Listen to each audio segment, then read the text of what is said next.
Number 4, resources that are reduced by use. So they actually get, the amount of them available decreases by their usage.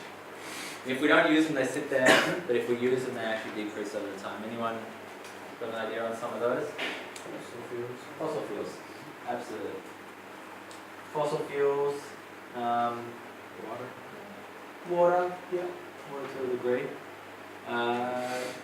Timber trees, they disappear if we use them. They're reduced by their use, so when we use timber, it's gone. Overfishing, overhunting, over-harvesting of crops without a soil building strategy. So whenever we're taking care of crops, whenever we're taking crops and we're not building the soil back, we're not returning what we use, we're decreasing the soil, we're reducing the soil by our use. And number 5, huh? What is that called when you don't fix the soil back? What is that called? Soil erosion? Yeah, soil erosion or degradation of the soil, destruction of the soil. I don't know if there's a technical term for it.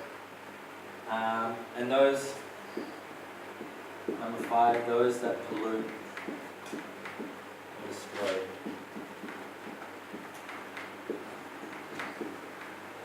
Other resources.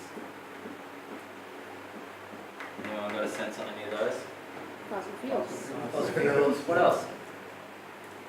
In terms of agriculture. Using chemicals.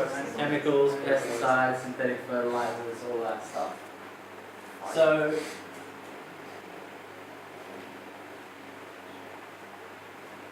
in our system, we definitely want to do plenty of that. Definitely want to use that. And that's going to be inevitable. They're the things we want, they're the resources we want to aim at. We can use conditionally a bit of that. We're going to have to use a bit of that to establish, especially if we're going to establish a full site. We're going to need tools, we're going to need fossil fuels to make an impact on the landscape, and we do not ever want to use that. So a sane society, if we were a society in check and we weren't totally off the wall, this would be legal. This would be absolutely illegal. Anything that pollutes or destroys other resources would be banned, rather than subsidized, rather than actually rewarded. At this point in time, it's actually rewarded to do this. You're actually given benefit by doing this. And these would be limited. These would be strictly controlled and limited. We would have more and more control and limitation on this.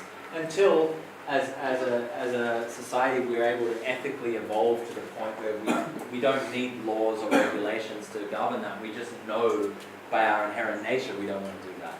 And I believe that's possible. We can get to places where people just, you don't know, like, what's the quote?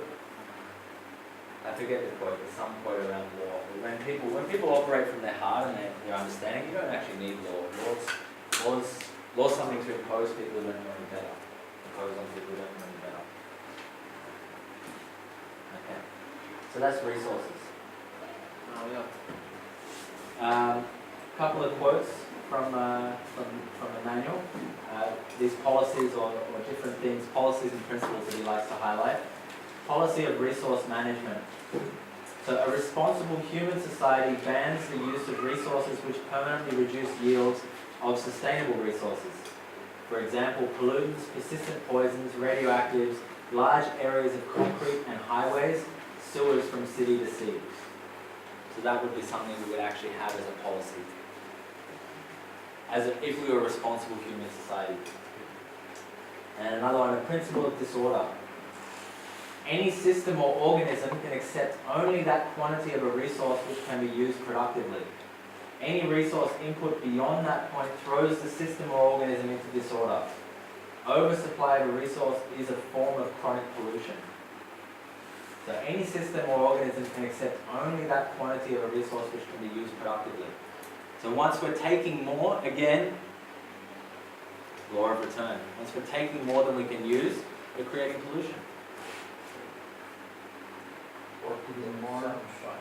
Huh? What about sunshine? Right, sunshine. Well, if we're taking more than we can use, I don't know if that's possible. We're getting more than we can use. Yeah, we could potentially getting more than we can use. That's just inherent in the nature of it. Okay. Just drop this bit off and move on to yields. Now this is a kind of a long and lengthy subject with a lot of things that we need to get, but I find that really embodying at a conceptual level, like really getting at a conceptual level some of these things is what allows us, and I believe likely what allowed Bill himself to come up with all the things that we do in permaculture are coming from these places, coming from an understanding of these abstract or conceptual things. So we'll go on to yields.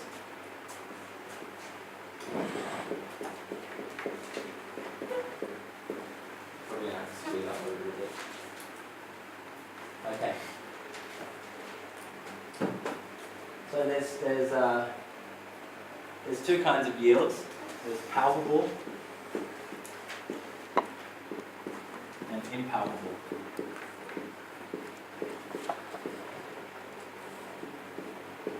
Does anyone know what that means? Palpable and impalpable? Does anyone know what palpable means? Yeah? Like something that you can feel versus something you can't. So something that you can grasp. Observe or measure. Yeah, and then something that's kind of abstract. Anyone, what are some ideas of palpable yields? Some food that you get from Yeah, a tree that you plant. yeah, food. Water, energy, solar energy that we get in. It's not impalpable, like, oh no, that's. You can measure it. You can measure the amount of watts that you come into a system when if you get a chance to go look at the solar system, it'll have a little display that tells you the amount of watts that come in, the amount of energy that's going out. You can measure all of that stuff. What about impalpable? Microbacteria. Again, Life on the soil. again, you can. I mean, Test it. we may not be able to measure it so effectively, but you theoretically you can measure it. So the impalpable is again this kind of personal level. So we're looking at things like ethics and values. Huh? Knowledge.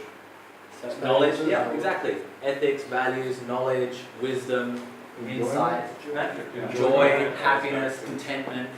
So these are all theoretically and potentially yields of a system as well. Do we have more joy and pleasure and excitement and creativity, enthusiasm and exuberance in our lifestyle? If we don't, we're not harvesting a potential yield of the system. And I think, for me, that's why I'm in this.